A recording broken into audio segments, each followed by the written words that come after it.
চালানোর দায়ে মানুষ কত নেয়, কিন্তু সেই কাজে যে জীবনের শেষ মুহূর্ত হয়ে দাঁড়াবে তা হয়তো ভাবেননি ৩২ বছর বয়সী মহেন্দ্র। মাটির নিচে ছিদ্র হওয়া পানির পাইপলাইন ঠিক করতে তিনি নামছেন। উপরে দাঁড়িয়ে অন্য শ্রমিকরা। ঠিক যখনই পা দিলেন পানি ভরা মাটিতে, উপর থেকে পড়ল তুলল এক মাটির স্তূপ। সাথে সাথেই মাটির নিচে পড়লেন শ্রমিকটি। কয়েক মিনিটের মধ্যেই তাকে উদ্ধার করা গেলেও নিয়তির কাছে হেরে গিয়ে ওপারে চলে যান তিনি।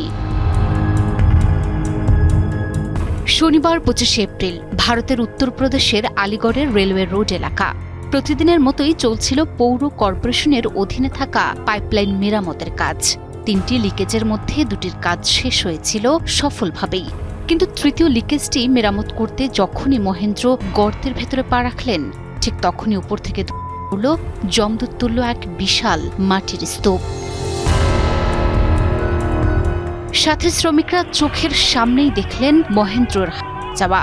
মুহূর্তের মধ্যেই সব শেষ।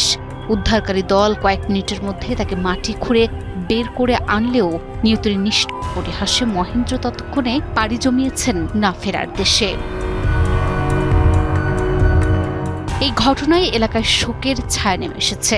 শ্রমিক মহেন্দ্রর এই অকাল মৃত্যুতে গভীর শোক প্রকাশ করেছেন উত্তরপ্রদেশের মুখ্যমন্ত্রী যোগী আদিত্যনাথ। শোকসন্তপ্ত পরিবারের প্রতি সমবেদনা জানিয়ে রাজ্য সরকারের পক্ষ থেকে ৫ লাখ টাকা আর্থিক সহায়তার ঘোষণা দেওয়া হয়েছে। তাদের দেয়া টাকা হয়তো পরিবারের অভাব কিছুটা মেটাবে, কিন্তু মহেন্দ্রর শূন্যস্থান কি পূরণ হবে?